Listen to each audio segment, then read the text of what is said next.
Jack it up.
Jack it up.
Jack it up.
Jack it up.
Who's going to do the Pledge of Allegiance for us? Yes, Officer Buckner.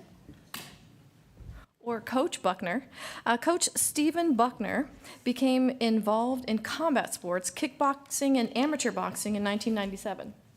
Quickly developing a love for the sport of boxing, he began fighting professionally in 2003. Shortly after retiring from the sport in 2009, he opened a boxing gym where he trained amateur fighters and holds national NSCA and ACE licenses. It's really hard for when we talk about officers while they're standing there, just so you know. So, in 2012, Coach Buckner was hired on by the Kansas City, Missouri Police Department. In 2023, he began volunteering as a PAL boxing coach. With his knowledge and guidance, the Police Athletic League boxing gym is once again licensed and has fighters competing at sanctioned events every month, of which I have attended, and we've had great attendance, and it's wonderful to see you in the corner, literally in some of our youth's corner, and giving them encouragement, advice, and mentorship right there in the boxing ring. So I've had the pleasure of seeing that myself. Coach Buckner has said of his volunteering at the Police Athletic League that he wanted to pay forward to the kids in the community many lessons that the sport of boxing has imparted to him. So thank you so much, Coach, for being here today. Yes, thank you. We appreciate that because we hear great things about that, so thank you.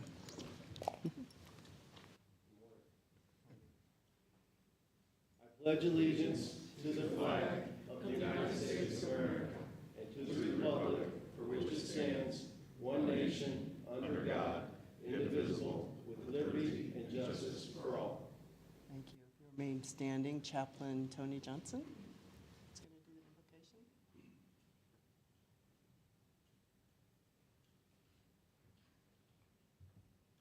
Shall we pray? Father, we thank you today for such a beautiful day in the midst of having so many cold and blistering days that affected people's mobility. But God, you have given us a taste of spring yet in the winter, and we thank you for it. Then God, we thank you for the purpose of this gathering. Lord, we thank you for this commission. We thank you for these officers. We thank you for all of those who make our city as well as it is today. Lord, we pray for each and every officer, each and every employee, every day that they risk their lives. Lord, we thank you, God, for the sacrifices that they make. We're thankful for the family support that they get. Now, God, we ask that you would bless our mayor. We ask that you would bless our commissioners. And then, God, I ask that you would bless our chief. And then bless each and every officer, God. Let today's proceedings be as you would have it to be. We ask these blessings in Jesus' name. And God's people said, amen. Thank you. You may be seated.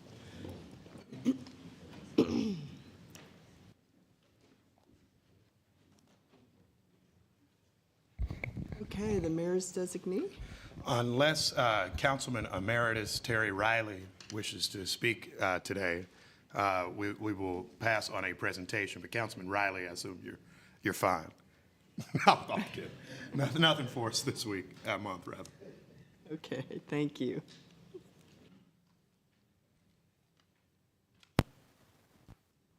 Okay, and Jackson County Prosecutor Melissa Johnson, welcome.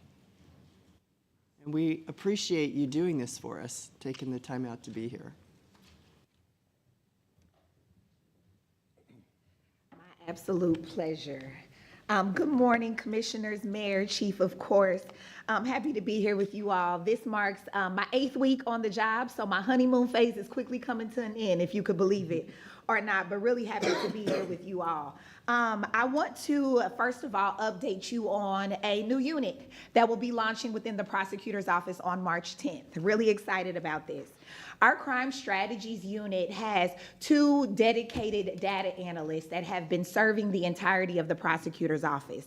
But the crime strategies unit will now be getting a team of 3 attorneys who will handle the variety of innovative prosecution strategies that our office is involved in. This unit will handle cases involving high-impact property crime offenders, which I know has been of much discussion. Many of our business and entertainment districts know exactly who the frequent flyers are. And so these prosecutors are going to work directly with those stakeholders to identify those individuals, and then we can prioritize our resources in a consistent way by the creation of this unit. This unit will also handle all of the cases involving Save KC clients. Again, the 10% of people who are causing 90% of the problems. And the reason why we are going to house our Save KC efforts in this unit is because consistency is really important to focus deterrence. You need attorneys who actually know the full criminal background of a person at issue so that they can present accurate facts to the judge to be able to get good results. We actually just secured a good result this month on a Save KC individual who was sentenced to 21 years in Division 11 for a Class D felony. And the reason that that happened is because he was on probation for assault involving his older children's mother with an 11-year backup probation in front of Judge Kane. He was found guilty at trial in December of viciously beating up his youngest child's mother while she was pregnant, and the judge sentenced him to an additional 10 years consecutive to his probation sentence because of the information they were able to present to the judge regarding his criminal history and the reason why he was a Save KC focused client.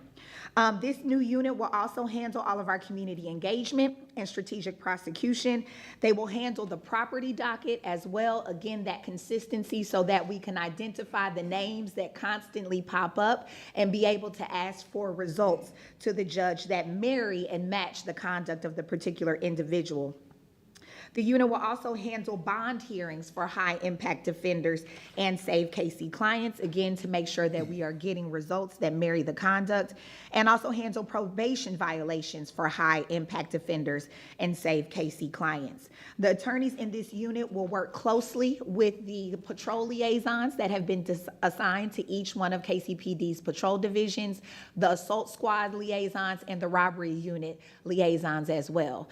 Save KC is a big deal for all of us. It really kind of memorializes that word collaboration, us all sitting at the table together to strategize towards prioritizing our resources on those that are causing the most harm in our community.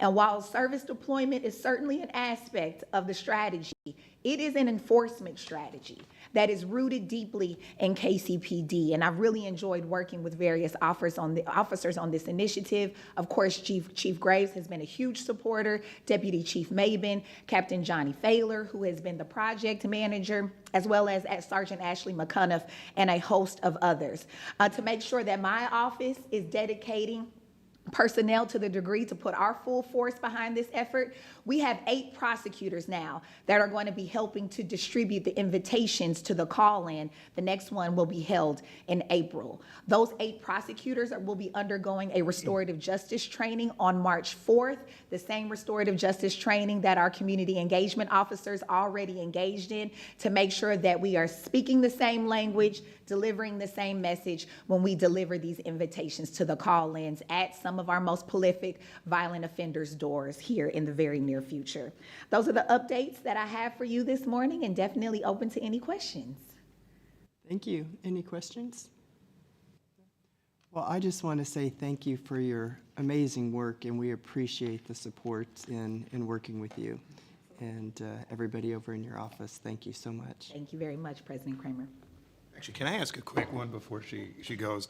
And this is just me wondering. It's good to see you, Madam Prosecutor. Good to see you, Mayor. We talk about staffing all the time on the policing side. I deal with that on the city. How is recruiting for assistant prosecutors and your other staff, paralegals and others? Do you see some of the same challenges there we catch over here and in other places? I will say that we are very fortunate, especially in comparison to prosecutors' offices across the country. Right now, I believe we only have 1 attorney vacancy in our office, and that is an entry-level APA 1 position. With changes in leadership, there are natural nerves and people wondering what the transition will look like, but very thankful to my executive team who has helped me kind of keep nerves at bay and keep our office well-staffed and retained. I mean, sure, we could always use more, right? Especially given the amount of violence that we see in our community, but staffing-wise, we're in a really, really good position. We're all jealous. So good work. Didn't mean to rub it in, again, but that's why we want to help plug in some of these resource holes. Another thing that I actually failed to mention is we have started distributing to different business owners what is called a trespass notice. We all know that our law enforcement officers and staffing is tight right now. And for a nonviolent trespasser who isn't presenting a danger to personal safety of the business owner or different patrons, response times can be long. We understand that. So how do we help individuals trespass somebody without police department involvement? This form that again is available for anybody, we've distributed to the chamber, the downtown council, Midtown KC Now, which Mr. Stan is here representing. You fill out 2 versions of this form, you keep one for your records, and you hand the individual that you want to trespass another form as well. Clip the portion of your internal surveillance footage that shows you handing that notice to the individual. Under the law, they have been officially trespassed. And the reason why that is so important is because trespass plus stealing equals burglary. I can't prosecute municipal ordinance violations or arrest individuals, but we can prosecute felonies and some misdemeanors. And so this is just another tool to kind of lay the groundwork and the prerequisites for us to be able to do what we can do on the back end. Thank you. You're very Yes, welcome. thank you. Appreciate that.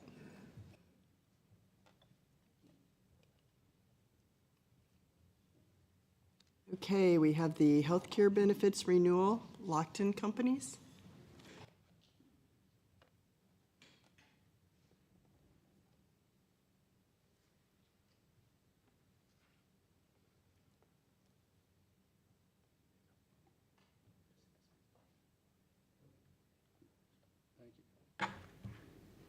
Good morning. My name is Matt Tritz. I'm a Senior Vice President with Lockton, and I had the privilege to serve this Board of Commissioners and Health Insurance Committee since 2020. So I'm a member of the team that's actively consulting, advising, and brokering your employee benefit program for your staff. So thank you for allowing me to be here this morning. Your renewals for employee benefits are May 1. So if I go to the next page, here's the short agenda for the day. Up for renewal, medical and prescription drug plan, dental program, and some life insurance and disability programs. So we'll spend probably 99% of the time today talking about the medical and prescription drug program. But important, off on the right-hand side, I think it's just important to notate what we talk about with the committee almost every time we meet, which is often, right? Really important to mitigate rising healthcare costs while we're maintaining a valuable benefit, and hopefully we'll show you some evidence of how we're doing that. Providing choice of high-quality coverage and plan options for all our members. Hopefully we'll show you some evidence on how we're doing that, and increasing understanding of the plan options, and we have some data here to show you. So with that, we'll move on. So just this slide, right, we've got, I think it's important that we look at, when we're talking about insurance, that we look at data more than 1 year at a time, right? Specifically with your program. As a reminder, you have a fully insured program, right, which is guaranteed cost program. So really what we're talking about when we start thinking about renewals is loss ratios, premium versus claims. It's pretty simple. So I'll just kind of explain this chart, and we'll spend a few minutes on it. Blue bars are claims. These are actual medical prescription drug claims that have gone through the system. The gray bars are the premiums, right, that the Board of Police Commissioners has paid in. And we've got a 5-year history going back to 2020. Along the top line, we just put in a trend line, which we'll talk about medical trend. There's always questions about what that is, but for purposes of this illustration, we've just assumed an 8% trend, medical prescription drug trend. So the point of that line is basically to say, if we had not taken any action over the course of the last 5 years, this is what we might have expected, right, to be paying. So I guess in summary, if we look at this and how are we buying insurance, this is pretty efficient. Over this 5-year period, we're running at a 99% loss ratio. And you can see there's a slight up and down over the time period, but typically on fully insured plans, the desired loss ratio is going to be mid-80s, right? So we've been clipping along pretty good here, and I would say purchasing this efficiently. How we've been able to do that, and I won't go through all the bullet points on the bottom. Basically, these are highlights of some actions, decisions that have been made to help mitigate this rising healthcare cost. So, of note, your total claims cost increase over that 5 years has been 8.7%. So if you look from beginning 2020 to where we're going to end this year, 8.7% over 5 years is outstanding, right, for a claim cost kind of increase. I think the most notable thing about what we've done here is in the 2022-2023 kind of bullet point list of actions that we've taken. We introduced a new plan, which basically influences the unit cost of services, right, in a Blue Select Plus network. So since that point in time, we've had a significant migration of people moving from the HMO plan over into that EPO plan, which on average is like 10% less by unit cost. So that was a big move, right, and that's been a successful strategy. Any questions on this slide before I move forward? Is the annual increase, you're showing 12.9% going into the year, is that driven by a factor of market conditions and our loss experience? Both. Both. Yeah, great. Like there's lots of variables that go into that, right? So your loss experience, right, year to date right now, I just moved to the next slide, is 96%. So this is like year to date this year, you're 96. If I rewound that, well, I told you over that 5 years, you're 99%, but going back 5 years, it was 92, 94, 107, 105, and we're sitting at 96 right now. So yeah, the increase is a function of that, but what causes that is like the unit cost, what's going on in the market with healthcare costs. For your plan, the drivers are inpatient costs.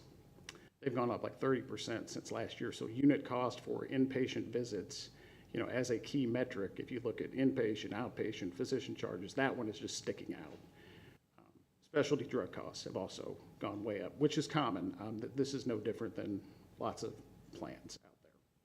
But great question. What are the components of trend? And for your plan, it's inpatient and specialty drugs. So again, we kind of broke this up. Active employees, pre-65, and post-65. And just to show how many are in each category and what the loss ratio is kind of by a category. There's a few observations on the bottom about what your total plan cost is and how that compares to the market and other public entity organizations. The post-65 retiree enrollment has really decreased. And this is just education, right? So along the lines of educating members, like on average, folks that are enrolling in that plan are saving $7,000 a year by disenrolling from the Blue Cross plan and going onto the Medicare Advantage plan. And it's just been a really good communication effort. And that HMO plan back in 22, you had almost 70% of people enrolled in that plan, and today you're down to 24%. So we've had significant migration. So this has been good progress. Lots of numbers on this slide. I'll try to summarize it for you. So right at the top, Blue KC's offered a 12.9% renewal increase. So if we do nothing, they've said, we'll give you the same plans, 12.9% increase, but we're going to suggest and recommend a few changes. So we look at the rates, 24-25, that's the current year, and you've got the PPO plan kind of on top, the EPO plan, which is the one we put in just 3 years ago, and then the HMO plan. And if you work your way across, you can see, like kind of in the light blue, that's the employee contribution on a monthly basis, what they pay. On the right is what we're proposing for renewal. A couple of modifications, and I'll go into detail on the next slide of what the modifications are. Modified PPO, some slight plan design changes. Spira EPO, so that EPO plan, which has got the highest percentage of enrollment, we're actually going to add a benefit where they can use Spira Care clinics, health centers at no charge, which should be a great benefit and help with preventive care utilization. and typically is viewed as a real valuable benefit in the market. And then we're going to introduce a new plan, which is a high deductible health plan that's compatible with an HSA account, right? So what we've heard, this is something that recruits are asking for. You know, we know that about 50% of plans out there offer them. It won't be for everybody, but I think notable thing about this plan is, you know, all your employees, everyone will have an opportunity, if they choose to spend less on insurance, right? So this is a higher deductible. And you can see the numbers at the bottom. We don't think you'll end up at 12.9% when we look at net cost, right, to the board. There's some assumptions on enrollment migration because the HMO plan will be sunsetting. It won't be available anymore.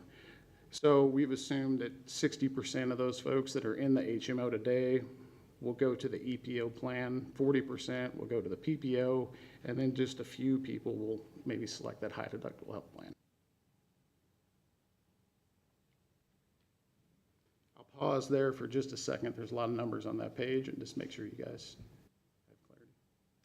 You mentioned plan design changes with the PPO. Anything material in that, or is it just coverage aspect? Yeah, I would just say modernization and trying to keep up with trends. So here's a summary of the changes.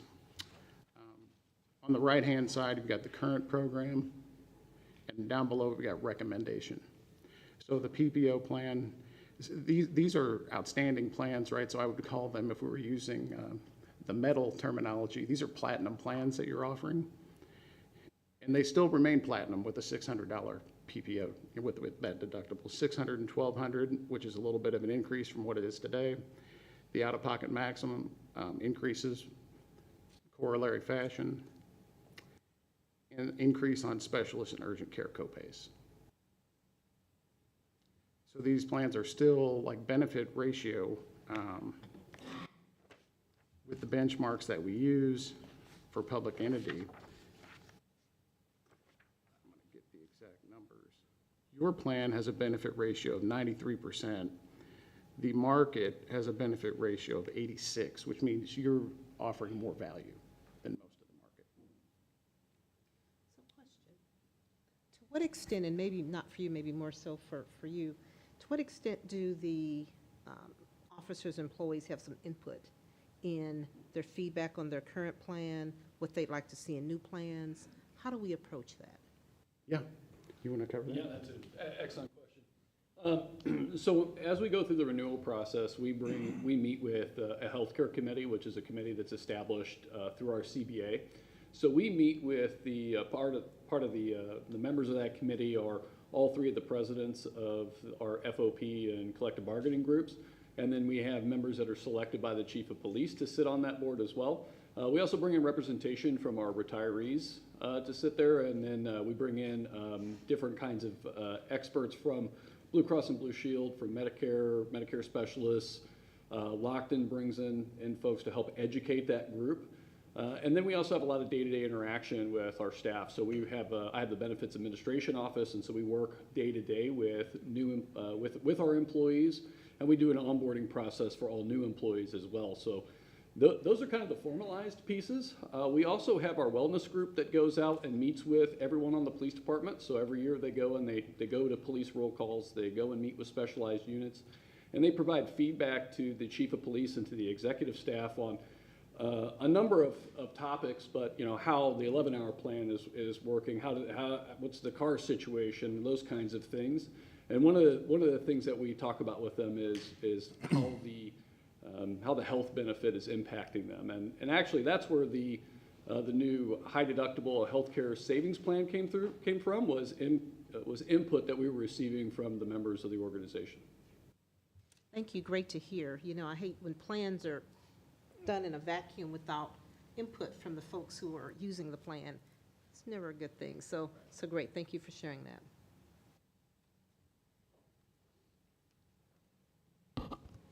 So maybe I'll take a minute just to run through the bullet points here. It's a recommendation by the Chief Appointed Healthcare and Dental Committee to renew with Blue Cross and Blue Shield of Kansas City and accept the renewal based on these following changes. Sunset of the HMO program. We're going to add the Spiro Care Center to the EPO plan. PPO plan design changes as illustrated on the right, slight increase to deductibles, out-of-pocket maximums, and specialist and urgent care copays. We're going to introduce a new high deductible health plan that also will have accessibility to SpiroCare. Maintain current employee cost share split on the PPO and EPO plan, which we think is important and an advantage you guys have. You are generous in your cost share split. And we're going to continue advocating, communicating for post-65 enrollees. We'll be modifying eligibility to close this commercial plan to new entrants only on 1/1/26. So continued phasing, right, of the Medicare Advantage plan and the benefits of that.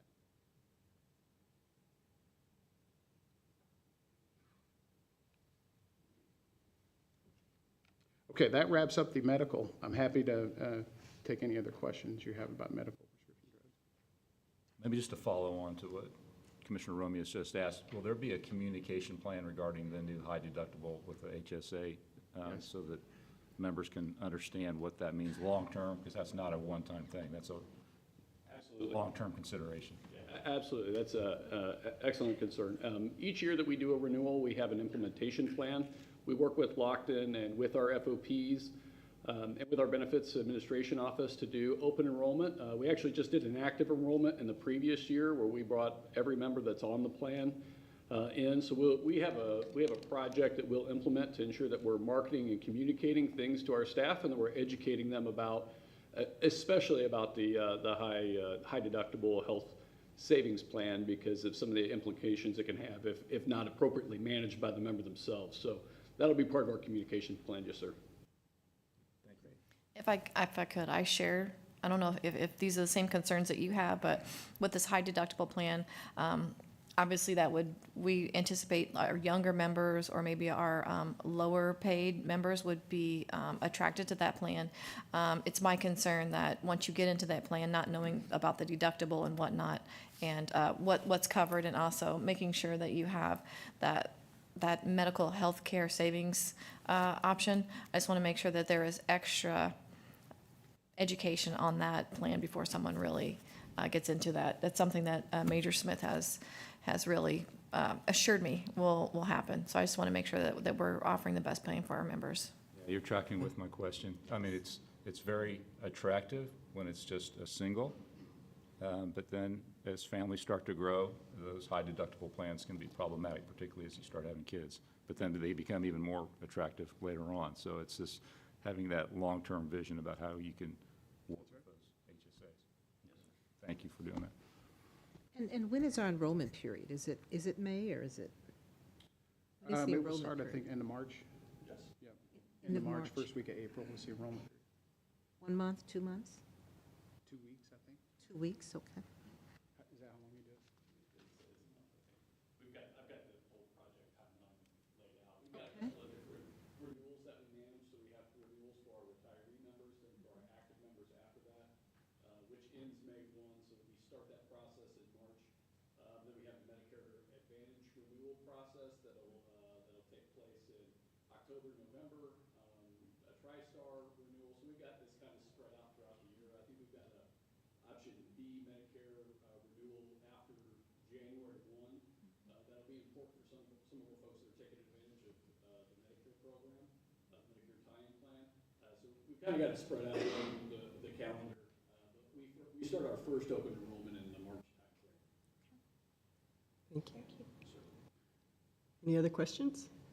One other comment to note, looking ahead, we plan on bidding this plan out, probably go out sometime this summer, right, to the market and other insurance carriers. It's been, by that time, it'll be 4 years since we've done it, so we're going to go ahead and do that this summer. Great. Thank you. Okay, dental plan. Much more straightforward. This is a voluntary dental plan, which means, members pick up the entire cost of the plan. So it's a recommendation by the Healthcare and Dental Committee to renew with Blue Cross and Blue Shield, except the renewal increase, which is a 4%. This is justified. This plan also is running at about a 95% loss ratio premium to claims. It's a 1-year rate guarantee, and you can see the rates here on the bottom.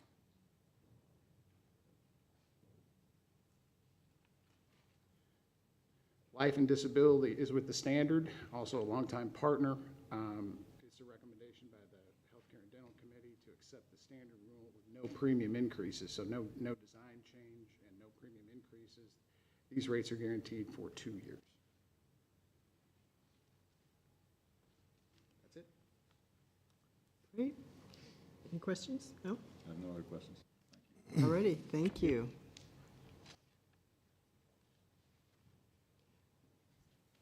General discussion, Chief Graves. Good morning. Good morning, Commissioners, Mr. Mayor.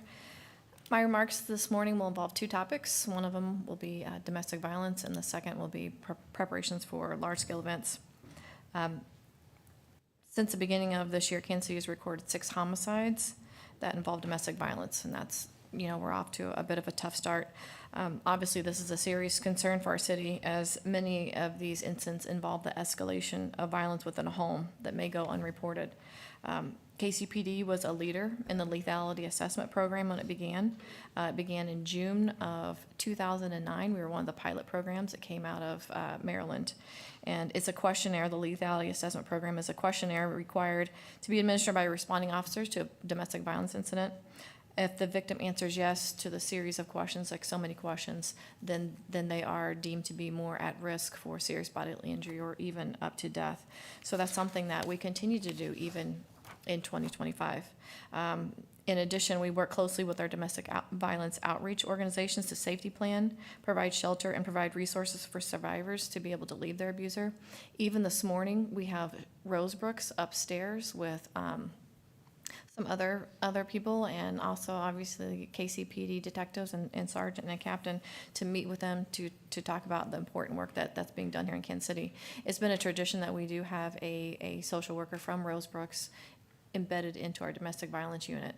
But with that, it's really important that we continue those relationships and just hone in on the importance of that. And what we've experienced this first part of the year is just reinforcing that fact.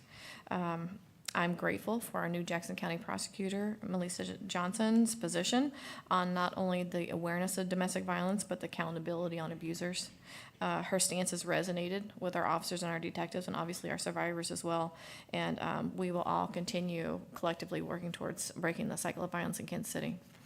Lastly, I'd like to thank all of those involved in making preparations for potential large celebration. As public safety officials, we're always planning, whether it be months, even years in advance. I'm thankful for the professional organizations that we have here in Kansas City, specifically Sports Commission, the Chiefs Organization, and I got to tell you, the working relationship that we have with all the city departments, there was not a stone unturned. There were, everything from ensuring that our city would have any needed physical safety measures delivered and in place, but also a cleanup crew to follow behind to finish the job.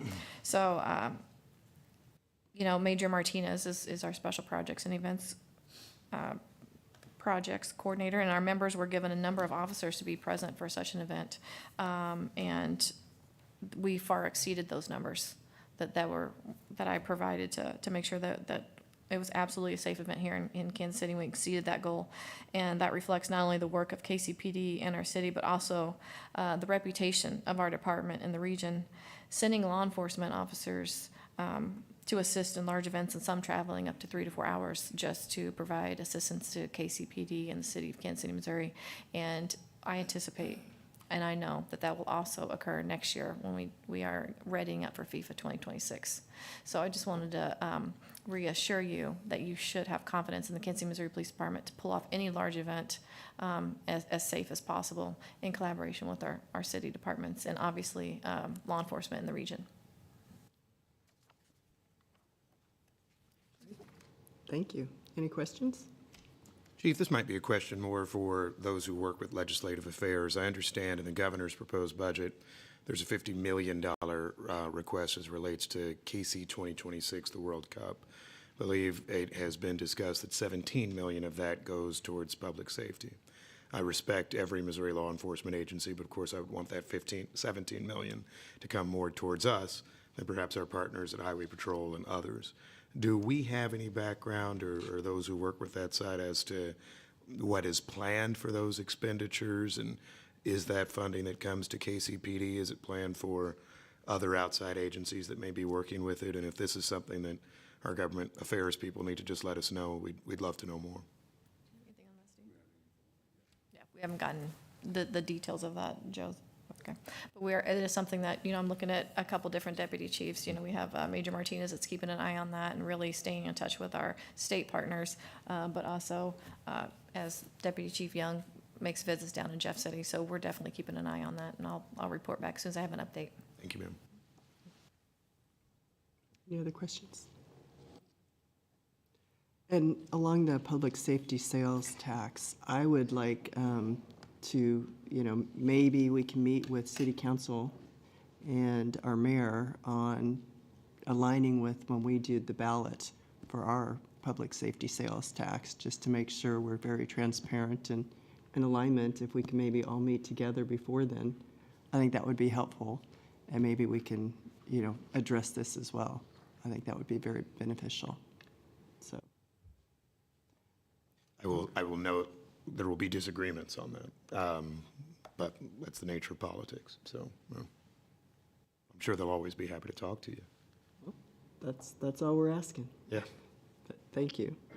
I will note this morning there is actually, unfortunately, the City Council Finance Committee meets at the same time we do once a month. We will not discuss public safety sales tax. There will be broader discussions as to the budget itself and all those sorts of things. So, so that's just for information.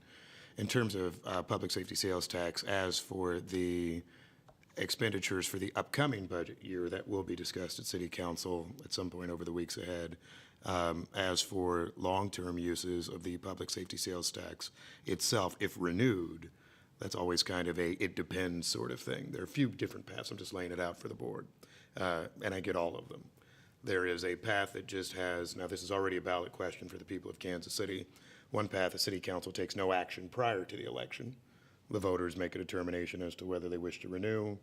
Everyone can discuss and what have you there.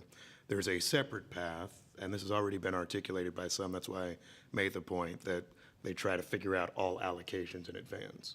It would be my view, trying to be as objective as possible. The initial ordinance relating to that was not particularly friendly to KCPD on how those allocations were to be done. That was amended in committee. A lot of that was removed, but nonetheless, the spirit remains. But then, perhaps more to your point, there's always the potential compromise path of everybody tries to agree as much as they can. Probably the one most frustrating point that could get us to the figure it out after is you never really want to talk about a ballot question too close to the vote itself. And think back to the Chiefs and Royals discussion. And so what I would probably suggest, if there is to be that sort of board and council discussion, should probably be in a very quick window, since our first Tuesday in April is the election itself. And you don't want 200 people showing up and saying we hate the public safety sales tax, a week before the election. So that's, I think, what we'll try to figure out in some way. Great, thank you. Well, and I know our priority too is with City Council as well, 911, domestic violence, those kind of things. So we just, however we can support and come into alignment, we would be happy to do that. Be complimentary. It's not my moment, but I will say that Deputy Chief McCollum, Major Heinen have done a good job of making themselves available. I'll give a particular shout out to Major Heinen. He may not have known I was watching, but I'm watching everything. There was a presentation with a group by the name of Urban Summit. I think it's fair to say some on that call may have disagreed foundationally with a lot of things, but public safety sales tax, detention, funding for KCPD. I think the Major acquitted himself well in what some could describe as an audience where many didn't quite understand what some of the plans were. And so we'll hope that work continues. Great, thank you. Okay. Investigation Bureau's Deputy Chief Niemeyer. Good morning. Morning. My items are under tab B, but before we start with that, we will have a presentation from Captain John Failer. He works out of the Special Investigations Unit. He will particularly be talking about our illegal firearms squad today and give you some stats on what has happened in the past year with that. Good morning. My name's John Failer. I am a captain, as Deputy Chief Niemeyer said, in the Special Investigations Division, specifically the Group Enforcement Unit. I'm going to speak about the Illegal Firearms Squad and hopefully kind of give you an overview. I'd like to start off by kind of giving you a roadmap to where they fit at in the department. They're obviously under the Investigations Bureau, specifically the Special Investigations Division, and in my unit, the Group Enforcement Unit. You see I have the Gang Squad, Gang Intelligence Squad, and the Illegal Firearms Squad, which is what we're going to focus on today. The squad consists of 1 sergeant and 5 detectives, and they are all TFOs with the ATF. A TFO is a task force officer, which, if you don't know, they're basically federally deputized and they work on long-term investigations with the ATF.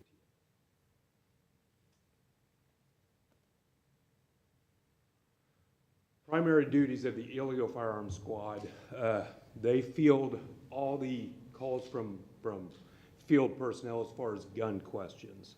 Now, if it's specifically a gun question, I'll get into that a little bit more. So they'll deal with felony possessions of firearms cases, unlawful use of weapons cases, and Blair's Law violations. That's probably the lion's share of their duties. Continuing on, they're also attached recently to a specific homicide squad. So whenever a homicide occurs, they are immediately embedded, if you want to use that term, with the homicide squad. And what this does, they know about the investigation from the very beginning, which is very important. They have a direct line of communication with the homicide squad. And of course, whenever a suspect is developed, they will be the ones to go out and actually apprehend the suspect and set all that up. I kind of mentioned attached to they're directly attached to an ATF group. So they work side by side with an ATF group. They help us, we help them. Typically, they're working on long-term gun trafficking cases whenever they're working with the ATF. So just some stats, and these are stats from field personnel, the calls that they received from them that I spoke about earlier. And these are 2024. They had 189 total cases for 2024, and that would be the FIPs, the UUWs, and the Blair's Law cases. 117 of those cases were charged at the state level, 47 were charged at the federal level, and 4 of those turned into long-term investigations.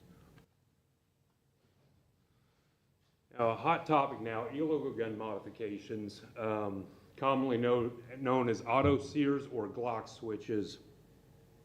They concentrate, we're seeing a lot more of them. And if you don't know what they are, basically they're a modification to a firearm, rifle, handguns, not just Glocks, but that's just a common term, but it is, they're either manufactured or 3D printed. And basically what it is, you just drop it in the weapon and it makes the weapon a semi-automatic weapon, fully automatic. And we've been obviously seeing a lot of those, so that's something they work on diligently. And I do want to talk about their notable training because gun laws, I know whenever I was in robbery, we used to deal with a lot of those. Laws have changed so much, so laws are constantly changing. Last year, the sergeant, the highly engaged sergeant that they have, and all the detectives are highly engaged in this squad, also did auto sear and Glock switch training for the area prosecutors up at the academy. And I think that was maybe an eye-opener for a lot of the prosecutors because whenever you see it in action, it's pretty eye-opening. They also are going to be pushing out a firearms-related video training for department personnel, and this is just to keep officers up to date on, you know, hey, these are the laws now, these are things that we see that you could maybe do a little bit better, you know, things like that. And then, of course, they'll do roll call training upon request. They do that quite often. The main goal of all this training is to make sure that we're all on the same page and we're doing what we need to do. And with that, do you have any questions? Questions? I have a question. Yes. Thank you for the report, Captain Thaler. The concept of the modifications to devices being sort of, I won't say printed, but I mean, how, is there a ring of folks doing this, or Well, is there a? I'll be honest, I would think that's illegal. oh, it is. Yeah, it is illegal. And each one of those devices, those little devices are considered an automatic weapon. So it is highly illegal, but that's just something we're combating. I mean, it's something that we have to deal with. Is it coming from out of the area, or is there a ring of folks It's coming from locally? all over. Yeah. And that's where, you know, I won't get too deep, but obviously long-terms are important to get, you know, the bigger, broader, out-of-state stuff, so. But it's an issue they're dealing with, and they're focused on it. Thank you. Is it more higher level, like cartel? No, it's all over the place. Yeah. And, yeah, I mean, like I said, 3D printing, if you've ever seen that, it's not the most difficult thing to do, which is unfortunate because, you know, we're dealing with these, the city's dealing with these all the time. Sir, have you, since the last ATF director departed, and I know the acting director is a good person, you haven't seen any real change in enforcement activity from our federal partners at all?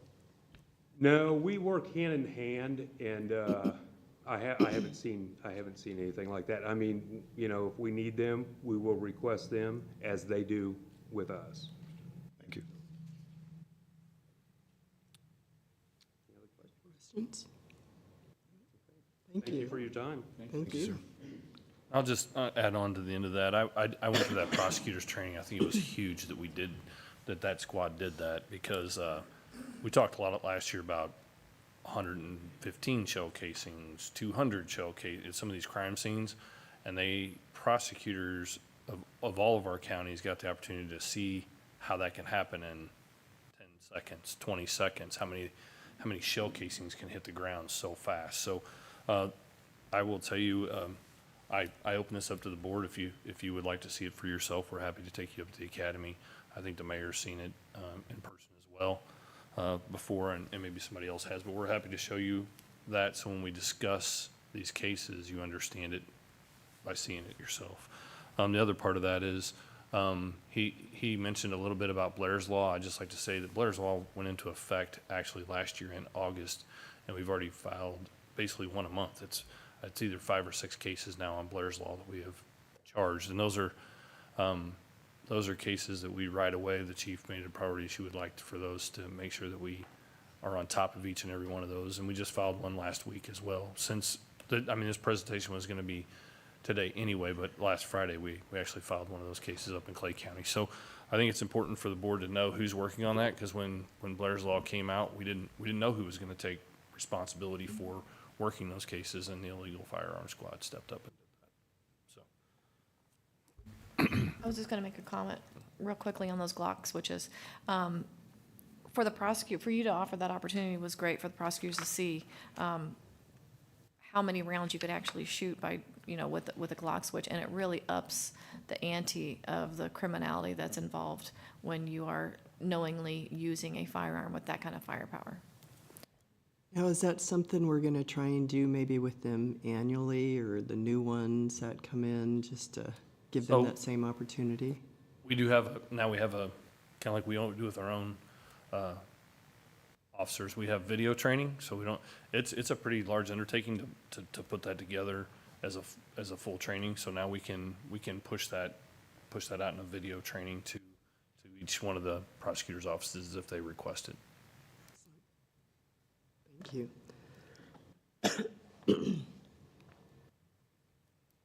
Okay, this is your the daily blue sheet. I will say the blue sheet shows today that we have 22 homicides. Unfortunately, within the last just few hours, last 8 hours, we have had 2 additional. So the number is actually 24 for 2025 as of now.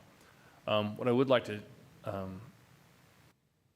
make sure I impress upon the board and the public is I did this at the end of last year, the end of 2024, our clearance rate was 76%. And at this year, right now, we're running at 73% of a clearance rate. And I think it's important for people to know that these cases we're working hard on them, we're solving them, and that's the part for that Investigations Bureau that's important, is that number right there, is that clearance rate number.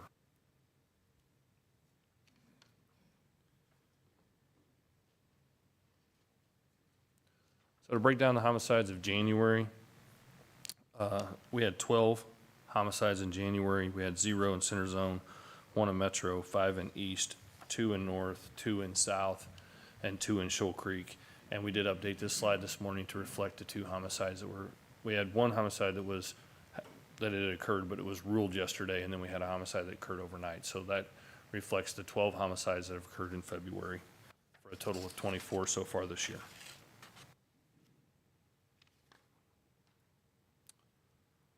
Our non-fatal shooting comparison report, which is January the 1st through February the 20th, we've had 41 non-fatal shooting victims. In 2024, we had 90 at that exact same time.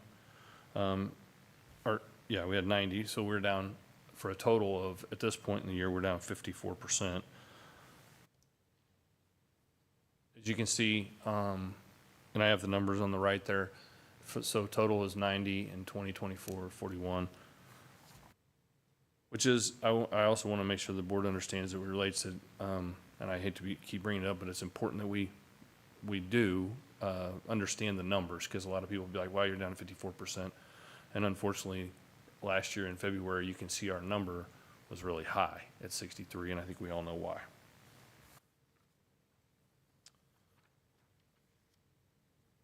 Lastly, before I go finish up, I like to do a couple of case updates, so that especially things that you might see on the news or see other places. But we had our robbery unit just last week. Our robbery unit handled 13 in one day, handled 13 in custody cases, which means we had people in custody for. They had to work within 24 hours to have someone charged. One of those was you probably witnessed it on the news. There was a pursuit. We got the person in custody. We actually, that suspect engaged with our officers over in East Patrol. He was wanted out of Kansas for stealing a powerful weapon from, I believe it was Cabela's Bass Pro Shop, and he was taken into custody. He was one of those at the time. So we, in one day, had people in custody for pattern robberies. This gentleman was wanted out of Kansas, we've been looking for over a month, and they worked all of those with the addition of investigative personnel from other units as well. So I want to thank them for all of that. And then lastly, finally, I'm been able to say, and I won't be able to say a lot because this is a federal investigation all over the United States, but we had, there's been professional athletes around the United States who have been victims of crime, and our career criminal unit played a significant role in capturing those, or identifying, not capturing, but identifying the individuals that were involved in those professional athletes' crimes. So I wanted to say that, and I want to say that to our career criminal unit, because they have not gotten a lot of public credit for that. They worked in conjunction with departments and federal agencies all over the United States. So I just wanted the board to know that the folks that work right here at KCPD were part of that, and they should take credit for that, or we should give them credit. So with that, received some national media attention, so thank you for letting us know that we played a part in that. Yeah, we played a huge part in it, a huge part, and that's the good part of that too is we had the ability to do that kind of behind the scenes for other agencies. Those crimes didn't actually happen in our city, but they did happen in our region, and then they happened around the country. So kudos to our career criminal unit. Awesome. And with that, I'll take any questions you might have.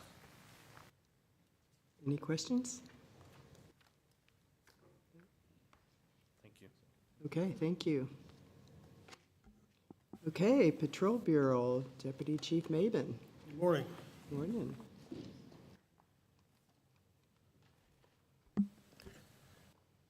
Just over a year ago, Patrol Division officers and sergeants transitioned to an 11-hour work schedule. In September 24, I directed Major Jason Asper, who led the team that originally developed the schedule, to conduct a review of the plan to evaluate its impact. Major Asper and his team presented their findings to the Executive Command staff late last month. And so now I've asked him to present his findings to you this morning. Then after his presentation, I'll highlight some Patrol Bureau notable events. I'll present the median response time report, and then I'll conclude with the Traffic Division report. So for now, Major Asper. Good morning. I'm Jason Asper. I'm a major in our traffic division, and with me today is Nathan Young, who his role is an operation analyst in our RAD unit. And so on 1/21/24, Chiefs Graves implemented the 11-hour staffing plan. On 9/9/24, a committee was established to evaluate the plan. Since we had so many new things at the beginning of the year, we had a new crime plan, a new 11-hour staffing plan. The chief was being proactive at wanting us to look in just to make sure it was going in the right direction. We're one of the biggest departments to try this 11-hour staffing plan, so we just kind of want to dive in and make sure we're going in the right direction. Some of the information that we evaluated, it consisted of computer-aided dispatch, which the team looked at over 655,000 calls for service. The challenges that we had up front were we transitioned from one CAD system, the Hexagon CAD system, to the Motorola CAD system. So as the team started looking at stuff, there was a challenge between CAD systems to get the data. Hour by hour calls for service is another area we looked at, and like I said, 650,000 calls for service for the team to comb through and look at. They did a really good job.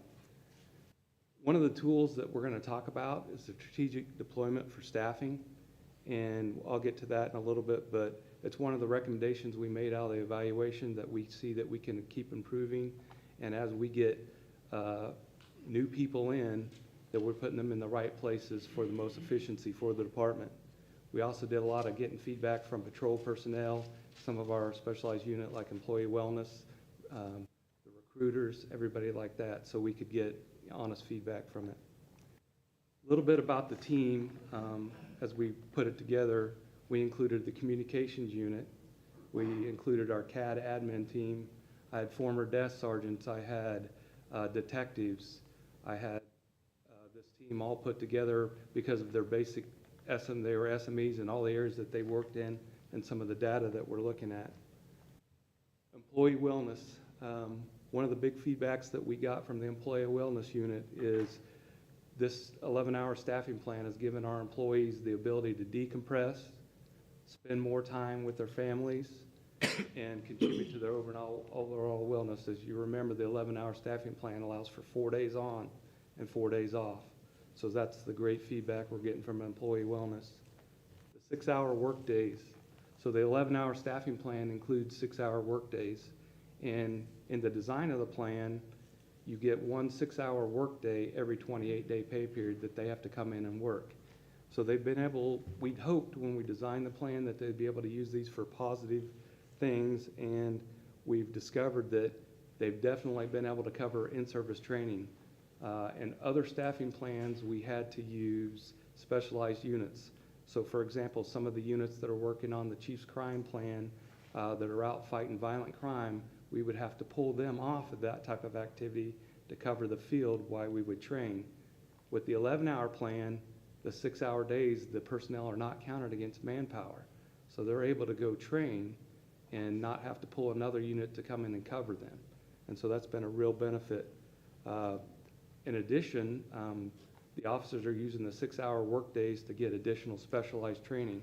For example, our tactical response teams are making the opportunities available for them to come in and train and do building checks and get specialized training and that they can take back to when they answer calls for service and they're not counted against manpower. So job shadows, different things like that they can do to improve their careers and benefit the department as a whole. Another thing they're doing with the 6-hour work days, and this is really great, is if a division commander develops a problem area in their particular zone, they can bring the officers in on the 6-hour work day to go work on that problem. Let's say it's a property crime problem or anything like that. They can actually take those officers and make them proactive on a 6-hour work day, and they're not counted against the officers that are out answering the calls for service. So that's a huge benefit of the plan. recruitment, I definitely wanted to put this one in there. With the leadership of Colonel Ortiz, the chief, and the rest of the department and recruiting, we're getting some great feedback on the staffing plan from recruitment. Ultimately, they say the salary adjustments are a huge help, but they're getting a lot of great big feedback on the 4 days off of the 11-hour staffing plan. So as you guys know, we have one of the biggest academy classes that we've had for a while. And it's been, I know when I went through the academy in the mid-90s, we had 60 people in an academy class. But so to see a class like this, that's a huge positive. Now, I told you that I wanted to talk about a tool and how we took the calls for service. So what we're able to do is look at calls for service and take them down to the hour-by-hour level. So we know when the most calls for service are coming at what time of day. And then we're able to turn it into basically like a heat map. And if you guys could see the red, the more red it is, that's the more time of day when the most calls for service are coming. And what we can do with that is we gave the tool and the recommendation of the Patrol Bureau to match it up with our staffing at our division levels. And we can go all the way down to the sector level and say, this is how many we should have to make sure that we have the most officers out there when the most calls for service are out. And so what we determined out of the study was we need to really concentrate on the 11 a.m., the 2 p.m., and the 4 p.m. roll calls. And if we consistently keep those filled, that's when the most calls for service are coming at that time of day. And obviously, when you have officers out there to handle the demand of calls with the supply of officers, that's where we can see improvements in the plan. And I know this was a quick brief, but do you have any questions on that? Great job, thank you. Any questions? I do. Thank you. That was a great report. I'm extremely impressed with the data analysis of the timing versus the availability and the scheduling. I think that's phenomenal. What's one takeaway of an opportunity for improvement? Is there any? I think with the staffing and the strategic deployment, that is a huge one. Mm-hmm. As we finally get numbers in to where we can plug them into places, having a plan ahead of time and knowing where to plug them, that's huge. Mm-hmm. And on your comment about the data and all that, I would just say that I've been in the role of a law enforcement officer now for maybe 30 years next month. But the professional staff on our department, the intelligence that they have, and I've been around analysts and operation analysts like Nathan Young and the dispatchers, the valuable feedback they gave us during this study and their honesty of what they're seeing in our CAD admin team was huge in doing it. So listening to our professional staff, because they pay attention and they know what's going on, and their backgrounds and their education help us do studies like this.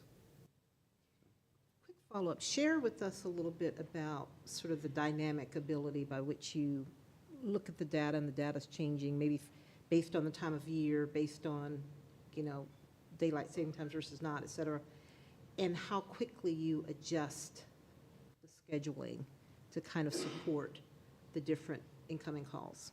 Right. So some of the stuff that you said is exactly right. I mean, during the winter, there's times where it slows down a little bit. And then I've been out there as a duty captain in the middle of the night when you've got 2 homicides, a shooting, and entertainment districts are going. So it just, with the weather, more people are outside, more people are interacting. Obviously, the calls for service come. And so as we go and we staff through the Patrol Bureau, they're constantly updating that all the time. So they're watching our staffing consistently. In addition, when Chief Graves implemented the teams discussions that we have every week, that gives real-time division commanders a chance to talk about, hey, we need to make adjustments in staffing now. We're seeing this now. We're seeing this happen in the crossroads, or we're seeing this happen here. And so we can real-time make adjustments. The other part of it is, I talked about CAD earlier, the Hexagon CAD and the Motorola CAD. Now with Motorola CAD, the CAD admin team's building real-time reports so we can see where we're at. So they had to have the transition of the CAD system. Now they're into building reports. So I see down in the future, we'll see more real-time reports. Thank you. I have a question too. Has this increased our holding times for our officers to get to calls, or?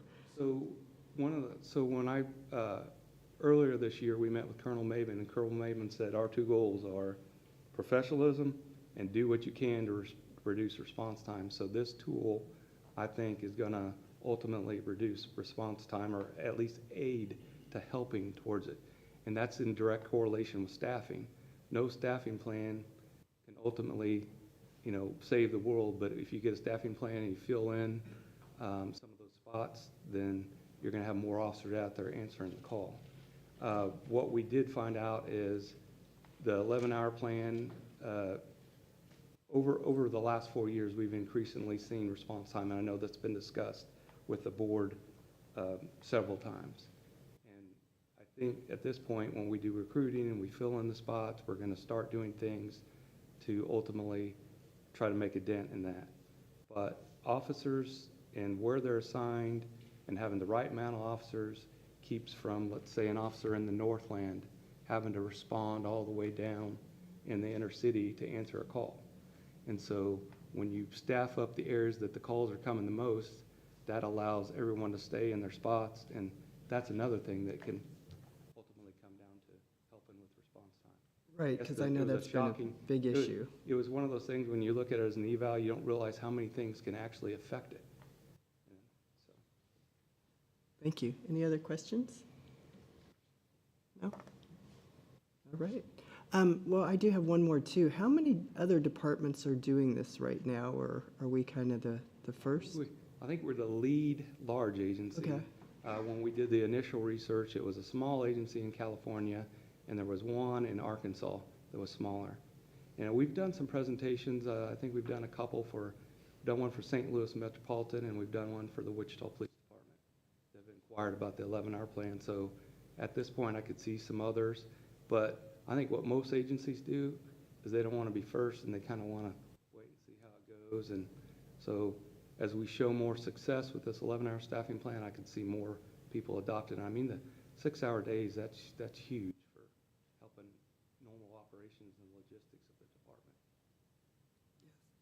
Great job, and we look forward to, I know we've been waiting on this a long time, and you've done a great job at getting that information in all those areas. So we look forward to following that. Thank you. Thank you.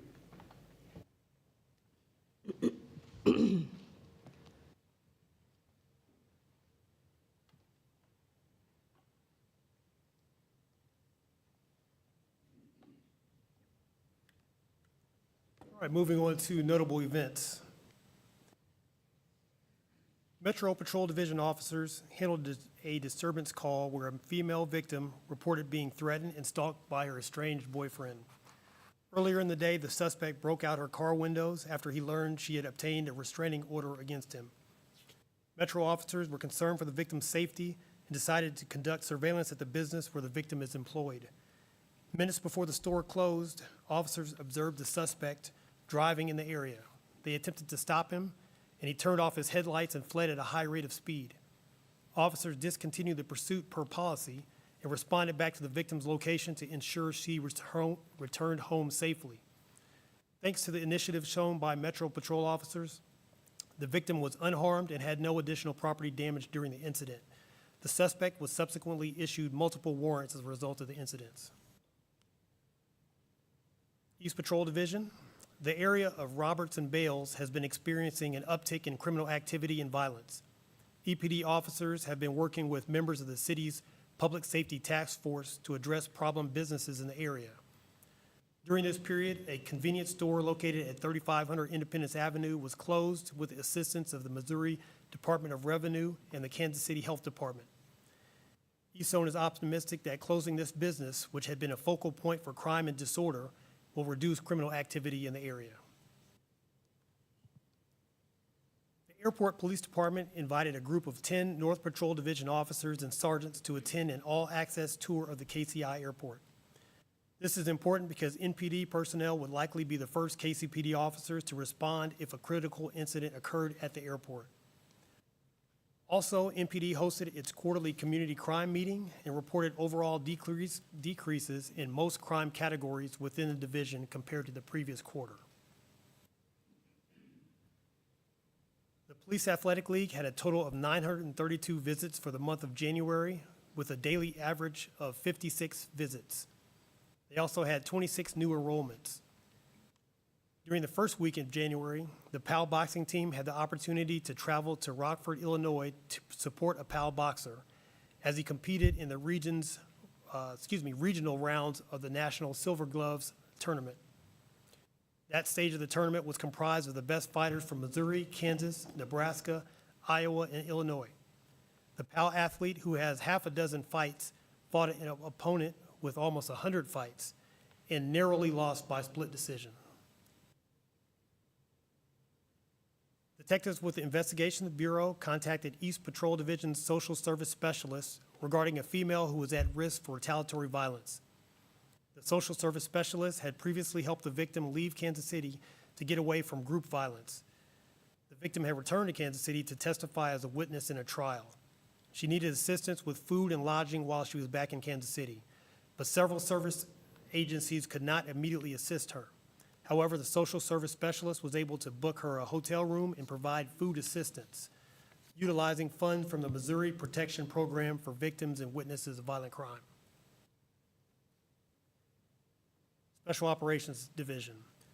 During the reporting period, the tactical response teams handled 1 Operation 100 and executed 5 search warrants. They also made 13 investigative arrests and 9 warrant arrests. They responded to 52 internal requests for investigative support and 5 external requests. TRT also conducted high-angle sniper training in preparation for the potential Super Bowl parade and FIFA World Cup 2026. They also conducted building clearing training with K9. Lastly, TRT worked 2 security details for Supreme Court Justice Sonia Sotomayor's visit to Kansas City. And K9 also assisted with the visit by conducting bomb sweeps. Moving on to our response time reports. The median response time for Priority 1 calls during the month of January was 8 minutes and 26 seconds. That's the same response time as December 2024. The median response time for Priority 2 calls was 10 minutes and 23 seconds. That's a 23-second decrease compared to the previous month. As Major Asper indicated, reducing response times is a top priority for patrol in 2025, and we're already starting to make some progress. We've reduced or maintained Priority 1 response times each of the past 3 reporting periods, and reduced Priority 2 response times each of the past 4 reporting periods. Can we pause for just a second on that? So is that partly attributable to the 11-hour? I'm sure there have to be other factors, but that's a very positive trend over the last, since September. Well, what we found is, and through the study, is that while we can't directly relate some of the 11-hour plans to the increased response time, we can definitely say that staffing and moving people around based off of our new we completely changed the way our transfer process works. And so that may contribute to less officers staffed in certain positions, and then we have to figure out how to backfill those positions. And so it's a new program that we hadn't experienced before. So it might not necessarily be the 11-hour plan, but just how we staff people. And then so that study has helped us identify some areas of improvement. Then also, we had implemented our crime plan, and we had certain ways that we had officers conducting self-initiated activity, and we kind of modified that because that could contribute to an increase in response time. So it's a lot of different things. So I can't specifically say it's just 11 hours as opposed to the 10-4 plan, but some of these things came up during our study of the 11-hour plan and our evaluation of it. So it could be, but other factors, of course, can influence that. The constant, though, is the demand, the number of calls, as we looked at that in prior meetings, has stayed constant throughout the year. So that tells us that we're making progress in these other areas toward the response time. Yep. Good. Traffic Division. There were 1,425 traffic accidents citywide in January. That's an 8.3% increase compared to January 2024. There were 3 fatal crashes with a total of 4 victims during the same period. That's a 67% decrease in the number of fatal crashes compared to January 2024. 2 of the crashes were hit and runs and are currently under investigation. The remaining crash was exceptionally cleared with the death of the culpable party. 1 fatality crash from a prior month was cleared during the reporting period. The DUI section conducted 6 Wolfpack operations in January with a combined total of 120 traffic stops. They issued 122 tickets and made 30 DUI arrests. There were additional 80 DUI arrests not associated with Wolfpacks during the month, bringing the department total to 110. And if we look at traffic enforcement as a whole, the department issued about 4,300 traffic ordinance violations during January 2025. That's a 16% increase compared to December 2024, when we issued about 3,700 traffic tickets. And that concludes my report. Do you have any questions? Maybe one follow-up on the 4,299, 4,300 enforcement citations. Are we going to have the capacity to start following the law that went into effect, I think in August, on the hands-free driving related to distracted driving? And why I think of that is, you know, the 3 fatalities you point out, 2 involve pedestrians. I'm not trying to imply that there's a connection there, but when you look at distracted driving and that new hands-free law, I'm curious, how will we be able to track that and see if we're issuing citations for those? We will. Right now, we are in the process of, there's not a mechanism for us to write the state ticket for it. We're trying to explore to see how we can do that. And we're looking at maybe some municipal fixes, but there could be some challenges with that as well. So we're in the process of working through that. But we do warn people, and we constantly message that distracted driving is dangerous. So that is something that we're working on right now. Why is there not a mechanism to write a state ticket? We write city tickets, ordinance violations, and so we, like Highway Patrol, they write misdemeanor tickets, state tickets. And so we're looking at how we can do the same, if we can model that, because typically if we're writing tickets, it's for municipal violations. And I don't know the answer to this, so I'll ask it. There's not a municipal ordinance that is consistent with the state law? No, not right now.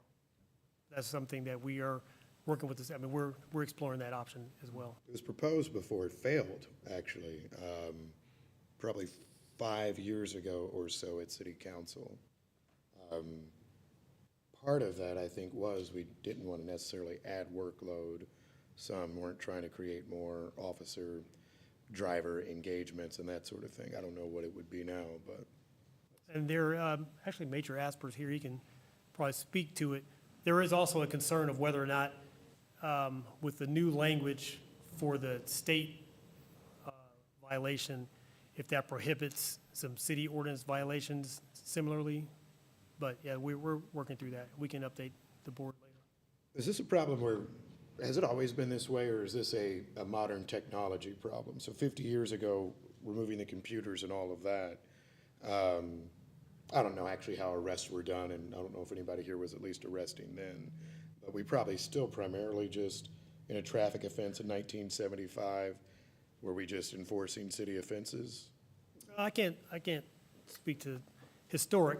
Now, we do, obviously, if there's a DUI that fits a felony level, I mean, there's certain times we do enforce the state law, but for your minor, lower level traffic offenses, we write with the city ordinance, you know, say if someone fails to stop at a stop sign, you know, we don't issue the state ticket, we issue the municipal ticket. And so this violation would be a similar lower level offense.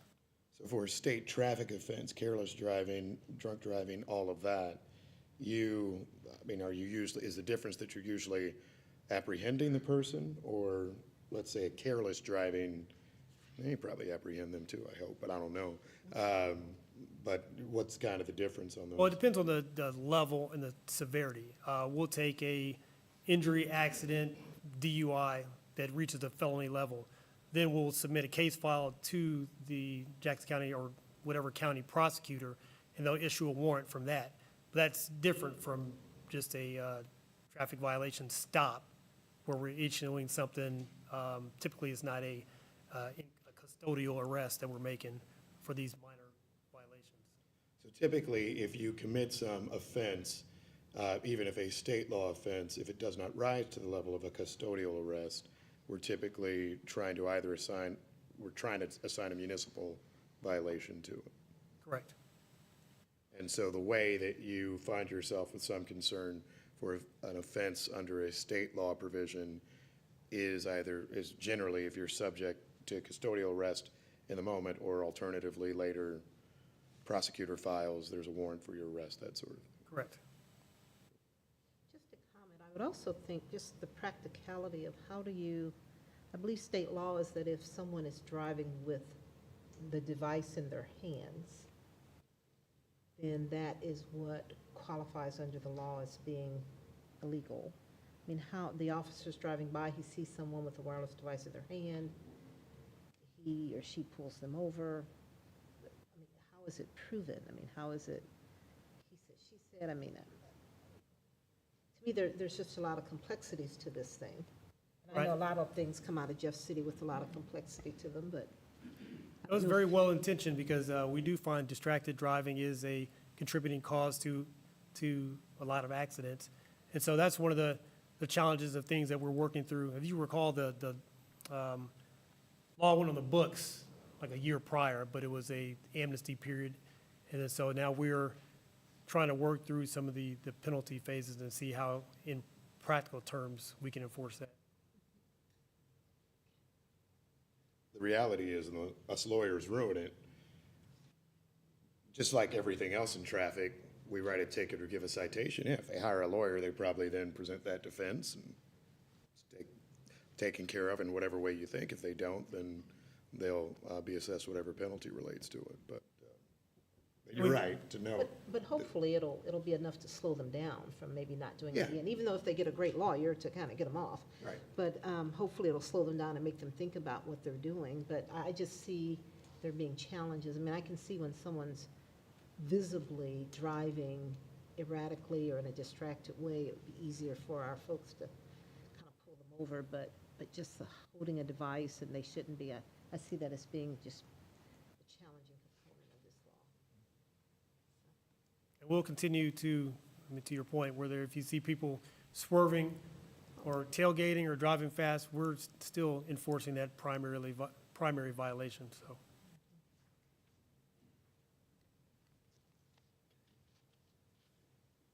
Can I just follow up on this, because I'm learning a lot about traffic enforcement right now?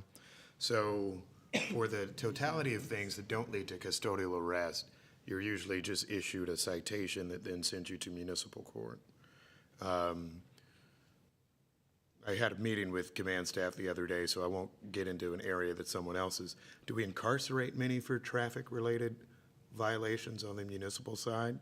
On the municipal side, no. So I guess I'm just thinking of a concern that tends to exist then. So if we have all these traffic offenses, if we're typically using municipal violations for them, and no one's actually, not no one, if it's rare to find some sort of enforcement action that leads to custody, then I think. Well, it depends on the level of offense, because if you look at maybe a felony eluding that's associated with another crime, if we can get it to a felony level, then that could have some serious teeth to it. I understand, I'm with you on that. What my bigger concern is are the people who just speed through our city all the time, doing all types of intriguing things, and we're unlucky enough that eventually they kill someone after, for a while, they've just been speeding, not eluding, they just go 85 miles an hour down Truce, which I didn't catch too much if I'm further south. So that type of person, usually we're just, our enforcement and incarceration model, I understand you don't do all of that, is they just get so many tickets after a while, but if they stay municipal, just kind of stays in that same system. Well, then they have other potential penalties of losing their license if it's so many points. And typically, I mean, you're right, that's a lot of otherwise law-abiding citizens who drive too fast. And then sometimes if they get stopped, then they'll think twice ahead. I mean, I will anecdotally just state after 2020, everybody started speeding. When the highways were clear, we've noticed a definite uptick on the number of people speeding and the speed limits that they're getting stopped at since 2020. So how do we put that genie back on the bottle that we're working on in enforcement? We have many operations. Jason Asper and his team are working street racing enforcement. So we're taking it from a lot of different angles. But you're right, it is a lot of folks who don't abide by the speed limit right now. But we're doing what we can to enforce and remind them that, you know, they need to slow down. They speed a lot, then they just drive on their revoked license, which seems to happen a decent amount with the ne'er-do-wells in society, and then we, I guess, just deal with them later. It's not something necessarily for you to fix, but just trying to figure out how we and perhaps live with the spirit of what the state legislature is trying to do and others, but make sure that there is some real consequence, as the chief often notes, to some of those in the traffic realm too. I just want to piggyback off a little bit what Deputy Chief Maben said about those city ordinances as it relates to traffic violations. Some of those were previously bondable offenses prior to 2020 also, like your careless driving. I think some of the speeding violations. Insurance. I mean, like there were some things that were where you could take someone into custody. And I hone in on like that speeding, the careless driving. And if there's someone in traffic here that can correct me, but that has been also, you know, a little bit of a lack of enforcement that we haven't been able to affect an arrest. Sometimes, you know, if somebody has careless driving, careless driving is two separate offenses in one, and you could take somebody in custody for it. We really use that for, we could have really used that for some of our street racing events. And I feel like we've worked on that over at City Hall to try to enhance some of those. That was in calendar year last year. But Several of those are not bondable now, post 2020? Right. And that's state action, city action, what's the? City. State? Us? City. That was, That's easily fixed. well, that was changed by ordinance. It was changed by ordinance after 2020. The offenses that we're talking about, that's why I'm looking back and forth, is we had several bondable offenses that were city traffic ordinances that were changed during a hearing, and they were all no longer bondable. So I don't know exactly what year that was, but I want to agree with the chief. It was after 2020, but it sounds to me like it would have been 2021. Yeah.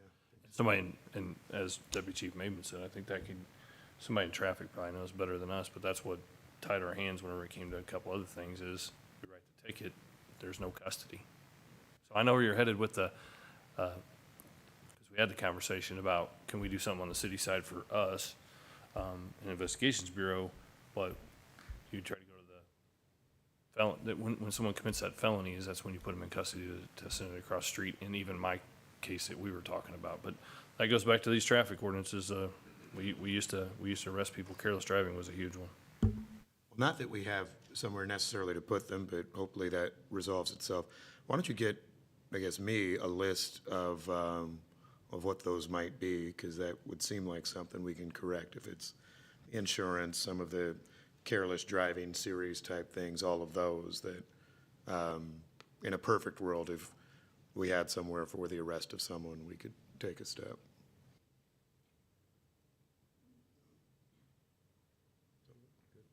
Okay. Anything else? No? Okay, thank you. Any other questions? Okay. Okay, Administrative Bureau, Deputy Chief Ortiz. Good morning.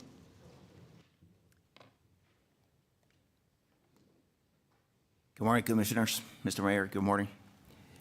Today, I will speak about 3 key areas: staffing, recruitment, and the wellness program. all of which you can find under tab D in your books. As of January 31st, we had 1,110 law enforcement officers. Currently, we have 50 police officer candidates in the police academy and 532 professional staff members. We have 29 candidates in the hiring process, 8 receiving job offers, and 12 additional candidates that will be moving into this category for the 184th class set to begin on May 5th.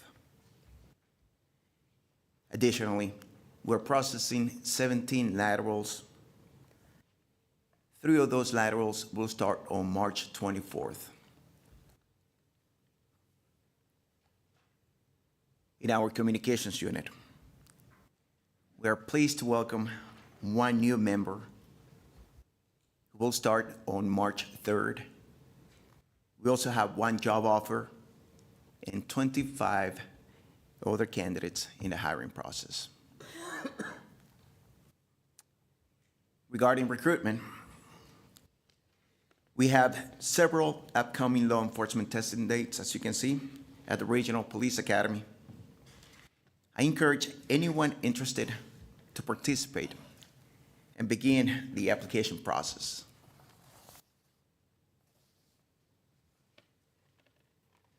Listed on the screen above are some of our recruitment events. I want to emphasize that our department offers diverse career opportunities beyond law enforcement. I invite you to visit our official website at kcpd.org/careers to explore and apply for those open positions. Recently, our employment unit participated in a resource fair for individuals laid off from General Motors, attracting over 100 attendees. Officers Harold and Smith engaged with numerous participants about available positions, and we anticipate a significant number of applications as a result. Also, members of our employment and communications unit responded to the Women's Employment Network to present about our career opportunities to women enlisted in their program. Our primary focus was call takers and dispatchers. The participants were engaged, and we are excited about the potential for new applicants. We had 20 out of the 25 attendees reach out and show interest in our communications team. So we're looking forward to hear back from them. We're actively recruiting vocational schools, high schools, community colleges, universities, and community event. If anyone is aware of any upcoming jobs, please inform our employment coordinator at 816-234-5403. We're reaching out to eligible adults and high school seniors for professional staff roles for or post-graduation. For instance, Officer Brown and Officer Harrell made a positive impact at a career fair at Carthage High School in Carthage, Missouri. Several of the students show interest in our police department, and we're looking forward to hear back from them as well.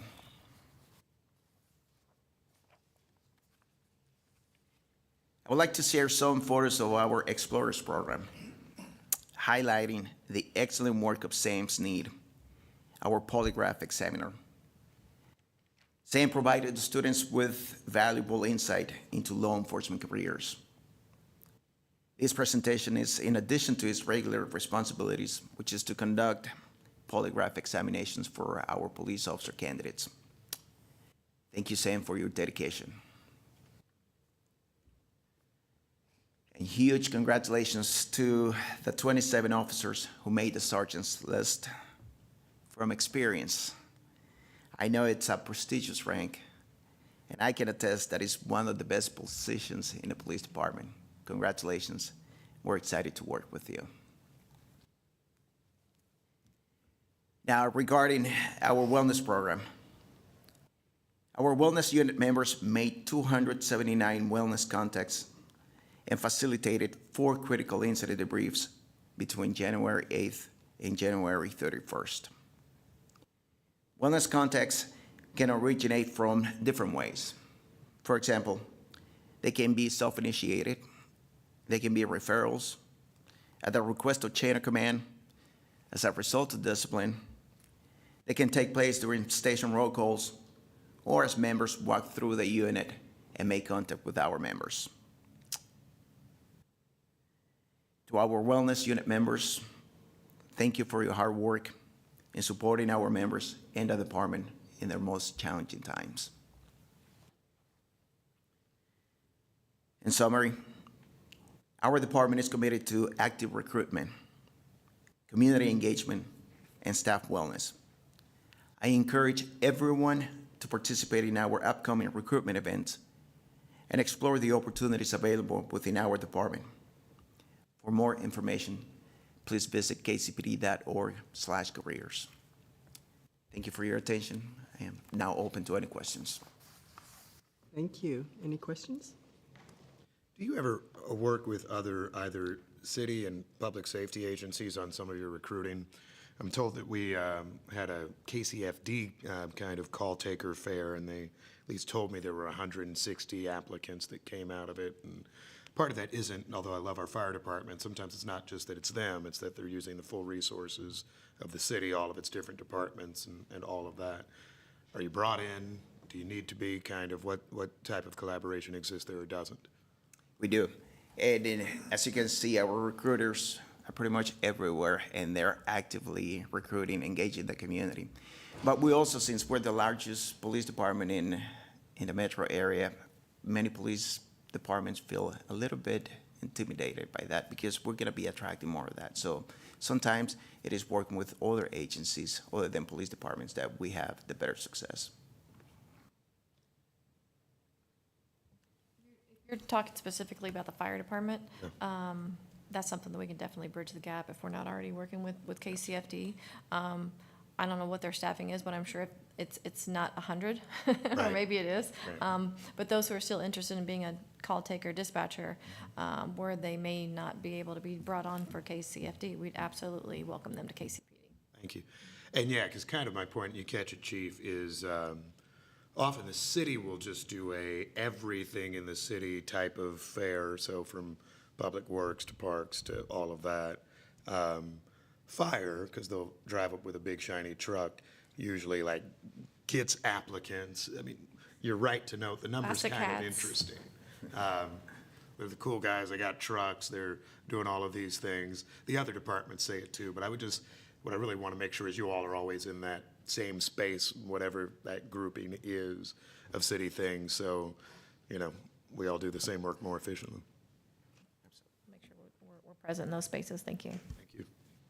Yeah, great idea. Thank you. Anything else? Thank you. Okay. Executive Service Bureau, Deputy McCollum. Good morning, Commissioners, Mr. Mayor.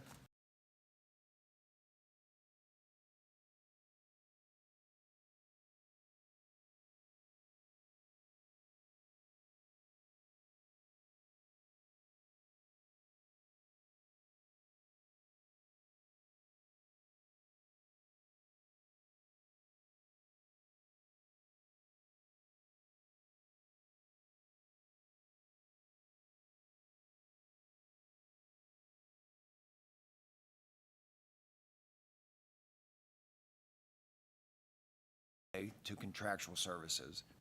The Police Grants Fund moves $38,179 from contractual services in the amounts of $17,998 to personal services and $20,181 to commodities. Unless you have any questions, I recommend approval. Is there a motion to approve? Move to approve.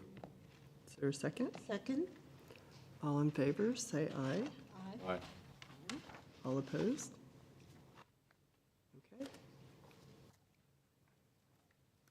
Item B, adjustment to special revenue accounts for fiscal year 2024-25. Actually, Madam Chair, just let the record reflect a negative vote on my part on that last one. Sorry, I didn't say anything. Item B, adjustment to special revenue accounts for fiscal year 2024-25. The department anticipates receiving $15,000 donation from the Police Foundation of Kansas City to cover expenses related to sending our tactical response team to advanced training. Therefore, it is requested that $15,000 be appropriated from the unappropriated fund balance of the Special Services Fund to fund this program. Unless you have any questions, I recommend approval. Is there a motion to approve? Move to approve. Second. All in favor, say aye. Aye. Okay, ayes have it. Item C, adjustment to special revenue accounts for fiscal year 2024-25. I request $725,000 be appropriated from the unappropriated fund balance of the Liability Self-Retention Fund for personnel matters. Unless you have any questions, I recommend approval. Any questions? I move approval. Second. All in favor, say aye. Aye. Any opposed? No. Okay, ayes have it. Item D, standard turbine exchange for police helicopter. The department recently shipped one police helicopter turbine engine to Standard Aero for an upper engine overhaul. During the teardown, it was determined parts necessary for the completion of the overhaul would not be available for over a year. The two remaining helicopters are nearing the same overhaul and will leave the department without an operational helicopter. The preferred option to avoid this scenario is to exchange the current turbine engine for a rebuilt unit for $174,517. Unless you have any questions, I recommend approval to purchase a rebuilt turbine engine from Standard Aero for a cost of $174,517, and this will include turning in our current engine. Any If questions? I understand, it would be an additional $20,000 to buy the turbine, but maintain ownership of our existing one? Which we would still have to have rebuilt at that additional cost. So in order to get this right now, because the part is available, I guess, or the engine is available, and not have to wait for the parts needed, we could take possession of it. So we save $20,000, but get a replacement turbine that has more hours on it. Correct. That we can put it into service right away. We can get it right now, because we would have to repair the one that they have that they've already torn down, because there would be a cost with going in and doing the inspection, and we'd essentially be paying double the amount. Okay, that's really what I'm after. It's not just a $20,000 differential here. There are other costs associated with it. That is correct. Okay. I had the same question, and Derek and I had like a 15-minute phone call on Saturday, so I had the same, yeah. The memo was a little confusing, I think. That's why we ask questions and try to figure this out. And how Right. many helicopters do we have? We have 3. And the other 2 are, They're coming up on that same The same service. thing. So we anticipate in probably 6 months doing this again. with Move that I approval. move, Go ahead, I'm sorry. that I move approval. Second. All in favor, say aye. Aye. Aye. Motion's approved. Item E, purchase of ALPR cameras. Automatic license plate readers are used daily to support criminal investigations throughout the city by providing critical intelligence and investigations ranging from property crimes to homicides. This technology has been in place in Kansas City for nearly a decade and has shown great success. Mid-America Regional Counsel subawarded the department the Byrne Discretionary Community Project Grant for ALPR cameras. I recommend purchasing 72 ALPR cameras utilizing funds secured by the Mid-America Regional Council and subawarded to the Kansas City, Missouri Police Department for $418,665.44. Unless you have any questions, I recommend approval. Any questions? So moved. Second. All in favor, say aye. Aye. Aye. Item F, 2024 Midwest HIDA Metro Task Force modification. In May 2024, the board accepted the 100% federally funded fiscal year 2024 Midwest High-Intensity Drug Trafficking Area Task Force Award in the amount of $1,105,945. The department recently received 2 modifications to the award that will increase the funding in a combined amount of $123,207. This increase will fund equipment, overtime, and an analyst position. This modification increases the award total to $1,229,152.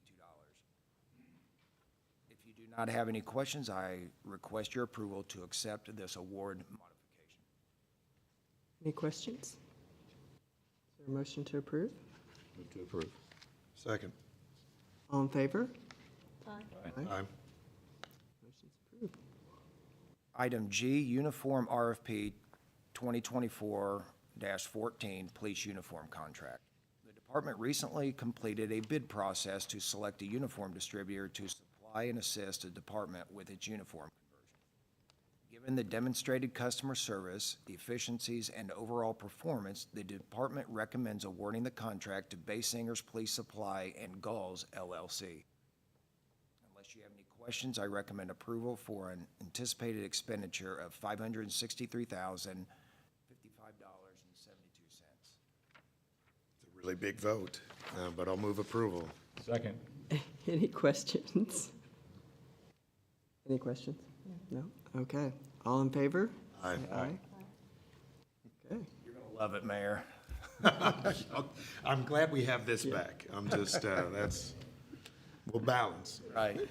That completes my report. Okay, thank you. That was a tough one for me, too. I like the blue, I'm sorry. I know, I have a question for the Deputy Chief. And I know you're tracking this, you and your team, but given the changes that are occurring at the federal level with regards to grants and monies and funding, are we monitoring that closely to see how and if it could impact our organization and some of the grants that we're in the middle of a multi-year contract? So what are your team's thoughts? We are. We're in constant communication to make sure that we are in compliance, and if anything does come down, we will be prepared to respond to that. As you know, we manage somewhere around 64 grants, $24 million, so that would be a very big hit to us. But when the first executive order came down and everybody was hitting the brakes, and then it was retracted, I guess, we started going through all of our grants. So yes, I circle back around to tell you that we're in constant communication with our partners to make sure we're in compliance. Great. I would think there's some areas of exposure that we might have more so than others in other grants, so, but it's good you're really looking at that. Supervisor Jenny Emery and her team, they're all over it. So Great, Thank you. appreciate the question. thank you. Maybe one follow-up. I don't know if we want to take this up with Executive Services or Deputy Chief Young. We would take it up with you on the recommendation for the health plans. Do we need to adopt those and authorize those to be executed? Yeah. I don't know if we want to do that now or if you were going to address that. I think we did that last year as well, too. So if I recall, the motion would be, and I'll make the motion, to accept the recommendation by the Healthcare and Dental Committee as presented this morning. I'll second. All in favor, say aye. Aye. All opposed? Ayes have it.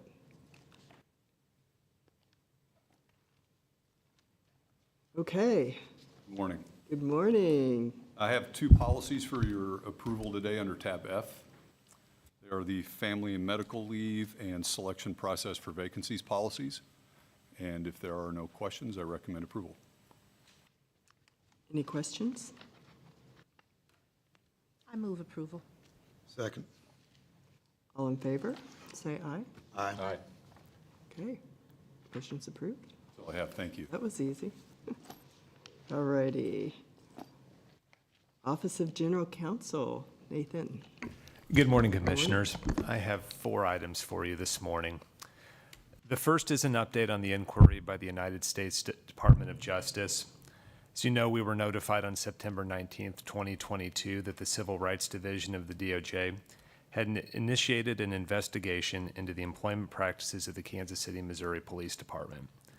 On January 17th of this year, DOJ notified us that it had concluded its investigation and decided to close the matter without further action.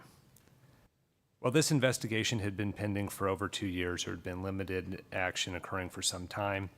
DOJ had not requested information from us since 2023, and after responding to these requests early last year, we had not produced any additional documentation pending further requests. We're especially gratified that this matter was closed before the change in federal administrations. We believe that's a strong signal that the team that initiated this investigation also believed it was justified to resolve this investigation without any further action. I'd like to thank the many people who helped us reach a resolution on this case. First, our outside counsel at Denton's, Lisa Krigston, Nikki Hudson, Brian Baggett, and Clay Hogg. I'd also like to thank the many people in the department who worked to compile the information that allowed DOJ to reach this conclusion, including many team members in the Human Resources Division. Sergeants Chad Pickens and Jennifer Wyrock were temporarily assigned to OGC at different points during this investigation. And finally, I'd like to express my gratitude to the members of the Office of General Counsel who worked on this, including my predecessors and Bethany Ruoff in particular. I also have 3 action items for you, and they're under tab G in your board book. The first is Zane A. Gomez's appeal of the Private Officer Licensing Unit's denial of his application for an unarmed private security license. Gomez was convicted of misdemeanor sexual battery by the 7th Judicial Circuit Court in Natrona County, Wyoming, following an incident in 2021. Gomez failed to accurately disclose this conviction on his application for a private security license. This violates the applicable regulations for licensure, including 17 CSR 10-2.050, Section 3, paragraphs G and N. Additional information on this case is in your board book. I'm happy to answer your questions. Otherwise, the Private Officer Licensing Unit recommends affirming the denial of Gomez's application for licensure. I move that we affirm. Second. Okay, all in favor, say aye. Aye. Thank you. The second item is Christian W. Smith's appeal of the Private Officer Licensing Unit's denial of his application for an unarmed private security license. Smith was terminated from the Lake Lotawana Police Department and failed to disclose this on his application, as well as failing to disclose 2 other law enforcement agencies for which he previously worked. Smith also failed to disclose other information requested by POLU. This violates the applicable regulations for licensure, including 17 CSR 10-2.050, Section 3, paragraphs K, L, and O. Additional information on this case is in your board book. I'm happy to answer your questions. Otherwise, the Private Officer Licensing Unit recommends affirming the denial of Smith's application for licensure. So I did have some questions on this one, and I know we had like 15 referrals from other chiefs of police, the Guadalupe Center, which I think is where he's working right now, saying that he's just done an outstanding job. Is this in your, I know obviously we tend to not do these, but I've never seen anything quite like this as far as this officer and many officers in the field saying that he would be a great security officer for this. Any comments on that? Yeah, I would note that he was previously terminated from an agency that he worked at. That agency raised questions about his veracity and ability to tell the truth, so that's certainly something that weighed heavily on the Private Officer Licensing Unit as they were making this determination. Additionally, when POLU was interacting with this person while he was working through the licensure process, there were times when they would tell him one thing and then he would tell someone else there that he'd been told something else. So again, the interaction between our staff here and this applicant was concerning and demonstrated that there would be significant concerns if he was allowed to pursue licensure. But I agree with you. It's unusual that we have several letters of recommendation and people who are coming forward on this. So that does make this a somewhat unusual case. Madam Chair, I might just add, yeah, substantively, it seems as if his problem was vehicle pursuits and other kind of traffic issues as an officer. It is very rare for us to have a chief of police and a corporal from a department that terminates you to send letters of recommendation saying this is the greatest guy ever. Is what it is, I guess. But, and I'm trying to balance, this is an unarmed security officer license, correct? Yes, that's correct. And it appears that the entities for which he is currently employed seem to like him as well. Don't we have a, Yes. do we have a Yeah, recommendation from the Guadalupe Centers? Yes, yeah. Okay, I mean, what I might just say to the board, less you've given us what we need to know. If they're comfortable with him and almost everyone else who has worked with him is, I don't actually have an overwhelming concern, understanding that, while I wouldn't hire him necessarily as an officer, it seems like everyone who's fired him as an officer would. And it seems that Guadalupe Centers is very comfortable with this gentleman. So maybe one follow-up on that line. If we grant this, he will be licensed for not just this role, but he could go to work in other capacities. Yes. Yes, it's a Kansas City private security officer license, so it's not just for the Guadalupe Centers or the Baptist Seminary that are agencies that he's been applying under currently. But it's unarmed, right? It is unarmed. But quite often what we see is that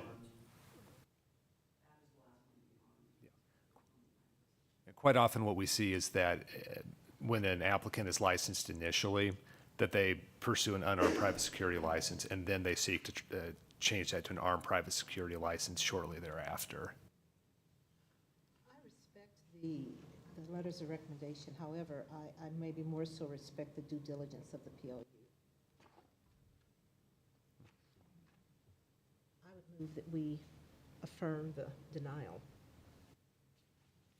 Second? Okay. All in favor? Aye. All opposed? No?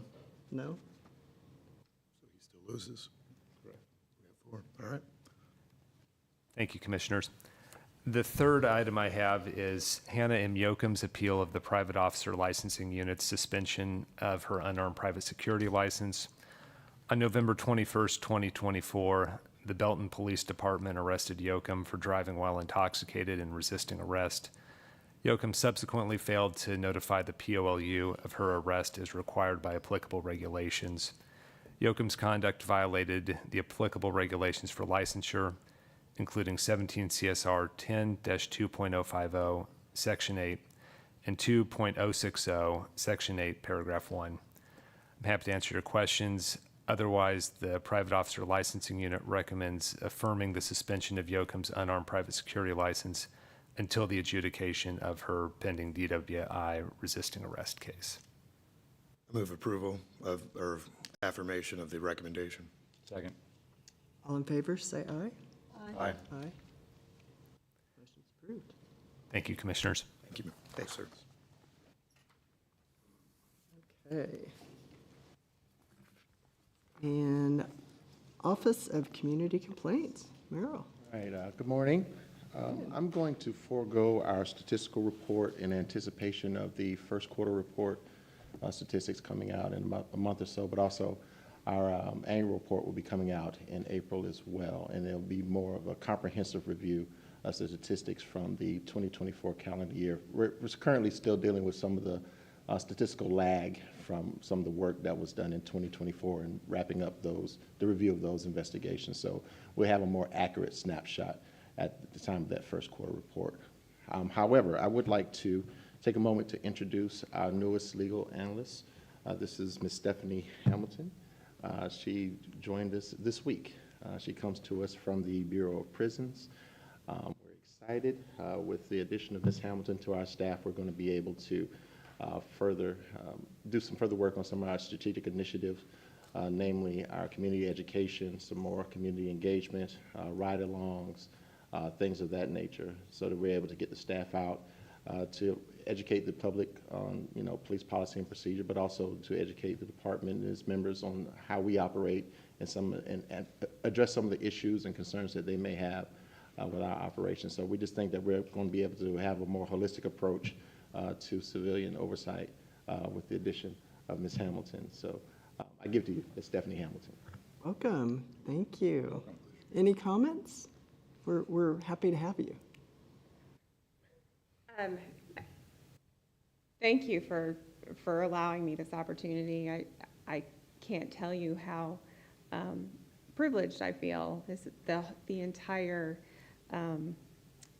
process of the hiring has been really wonderful. Meeting a lot of really great people coming from the Department of Justice. I feel like I can add a lot, but also I am excited to learn from you too. I just feel very, very thankful and grateful for the opportunity. Well, thank you, and welcome aboard. You've got a great partner. Thank you. I just want to also add that Ms. Hamilton's son, Jackson, interned in the Office of Community Complaints, and at the time he found out that we had a position pending, he said that'd be a great job for my mom. Wow. So it's funny how things happen, but yeah, he was absolutely right. It's going to be a perfect marriage. We think it's going to be wonderful, and also Jackson continues to assist us at the Office of Community Complaints. He has aspirations to work in criminal justice and law enforcement as well. So it's just been a great relationship. So we're just so thankful to have her on board. We look forward to doing some great things, and we encourage the members of the department to reach out to get to know Ms. Hamilton, and if you want us to bring her by so that you have opportunity to meet and talk with her. She has a wealth of knowledge in a number of different areas, so we're willing to share this time. But we just thank you. Thank the department for assisting us with the hiring process, and you for the board for giving us this opportunity. I was telling Commissioner Romius that in about 60 to 90 days, the Office of Community Complaints will be fully staffed for the first time in over 10 years. So we're really excited about that. So thank you again. Great, thank you. Okay, public comments. We have one, Ron Hunt.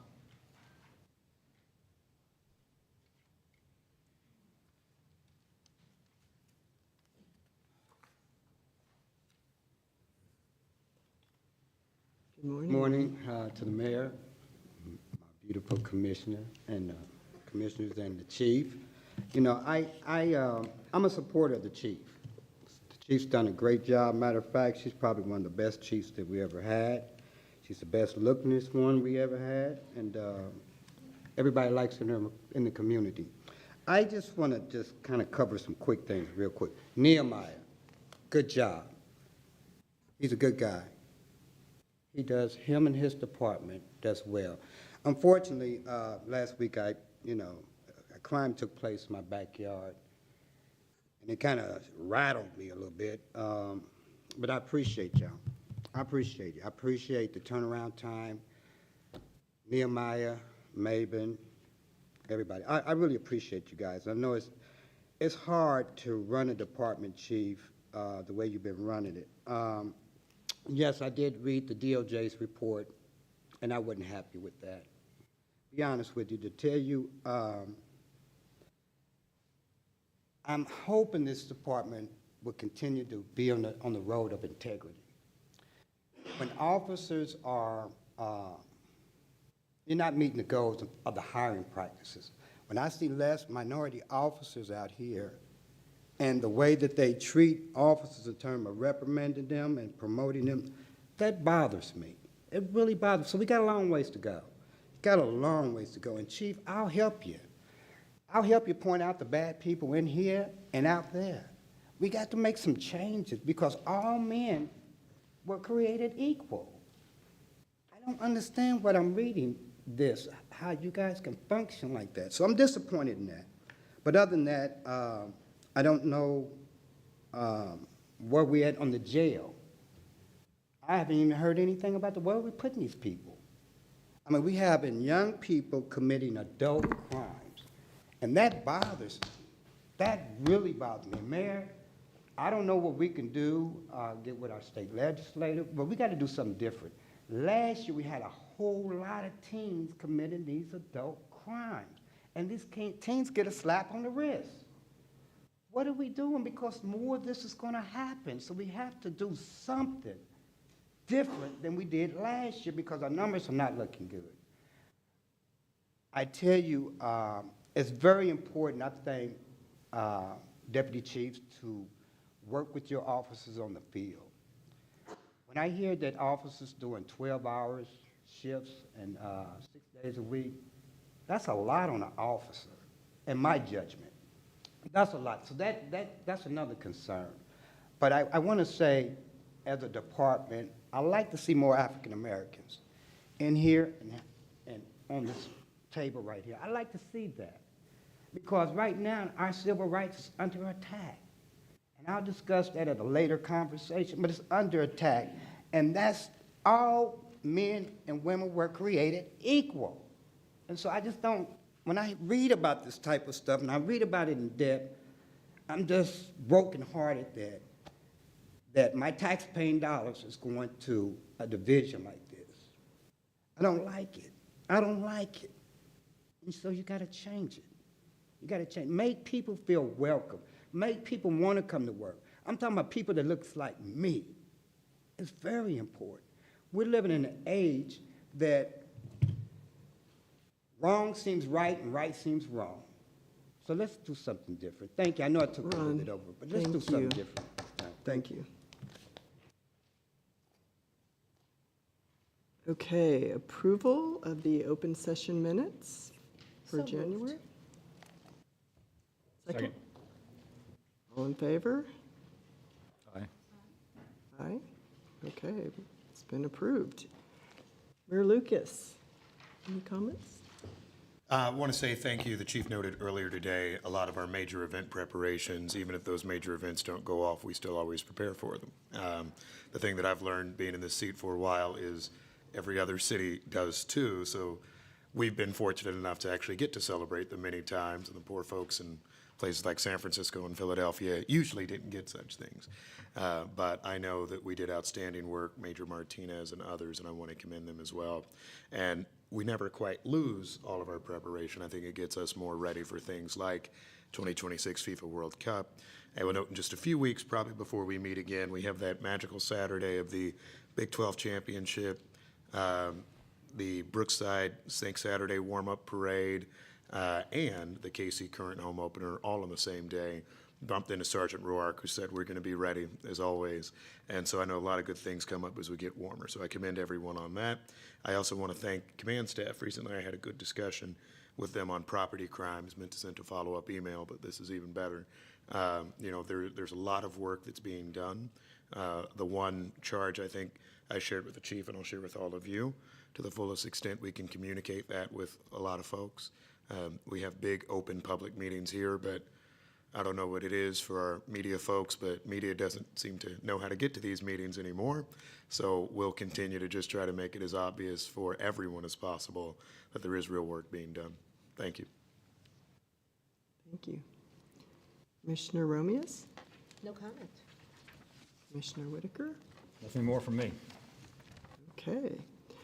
Well, I'd like to thank everybody today, and Ron, along your comments, we are always looking for different areas to recruit. We welcome minorities. We, are happy. Any churches that are out there that you can help us with, we would love that, and because we do want to see that. So anybody out there that has a church or that, I know Bishop Tolbert had talked about that as well. Maybe we get back with him and work on that as well. But I'd like to thank everybody, and thank you guys for everything you do. So move to go into closed session. Second? Second. And Lucas, aye. Whitaker, aye. Romeus, aye. Kramer, aye.